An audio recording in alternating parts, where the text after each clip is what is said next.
Hello, it's Michelle.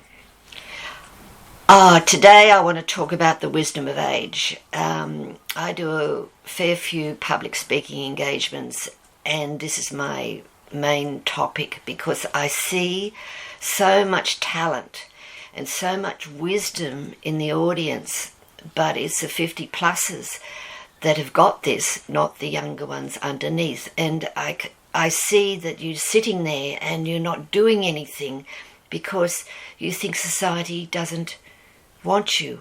Well, that's not true, because society needs you. They need your wisdom. They need your ability to think clearly, to not get emotionally tied up with the image of, oh, look at me, look at me, look at me. You are who you are. But don't waste your wonderful knowledge. I want you to think about becoming part of society. In an aging society, we are the elders, like a tribal group. The tribal elders were the ones who were regarded with the most respect. That's what we need. We need to be able to initiate that respect, though, because it's not happening in a youth-dominated world. So what I wanted to speak about was the wisdom of age. As we get older, our brains become more stable, allowing us to make more sensible, less reactive decisions. This is called wisdom. A large-scale survey published in 2010 identified that the aging brain allows us to react according to our senses and feelings due to what we have experienced over life. We are better at ignoring unimportant details, which is what the youth focuses on, but as we get older, we can sort that out and only focus on what's valuable.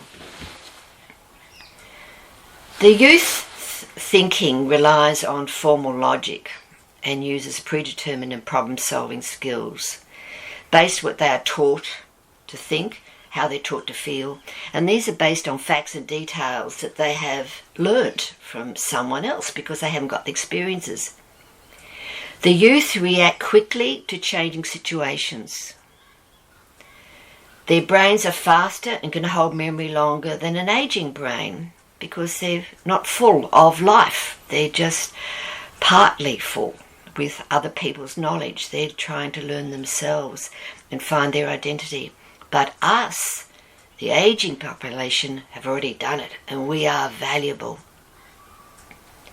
As we age, the skills decline in memory, speed of information processing, our thinking, the ability to learn new details, and also we have trouble performing many tasks at once. That's what happens, unfortunately. Our short-term memory loss happens quickly too. Also, we forget names and numbers and words, but that doesn't mean we haven't got it. We just have a short-term problem. Our long-term asset is that we have experience, and we should be using that to help this world because, gee whiz, we really need it. The aging brain uses life experience to make decisions without relying on the youth, which is that formal thinking which they've been taught. Emotional intelligence is enhanced as we become older because of our experiences. So we are emotionally very intelligent. As we age, we develop ability to become more creative. Our aging brain allows us personal growth, so that we can change and invent new pathways to engage with life. And that's what you need to do, not just sit at home or play golf or constantly or whatever you need to, whatever you're doing. I want you to get out there and spread your knowledge, help the young people to understand that respect comes from being good to others, respect for yourself, and for the gentleness and love that you can give without conditions. That's what aging gives us. According to Gene Cohen, the brain changes occur throughout 3 stages of life. This is called personal well-being. He put it down as the 18 to 50-year-olds, they have who am I? That's their focus. They have insecurity. And basically they are less happy. That's the 18 to 50, because they're struggling to find their position, their place, who they are.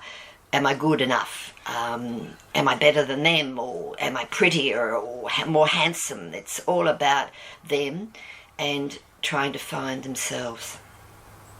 The second stage is 50 to 70s. And this is called the liberation phase. This is where you begin to explore personal freedom. You become more creative, you develop your own uniqueness, and you develop your own individualization. You are becoming the person who is. So that's the liberation stage. That's the 50s to 70s. Now, the 70 plus, and I usually say it's around 60 something, but, he said 75.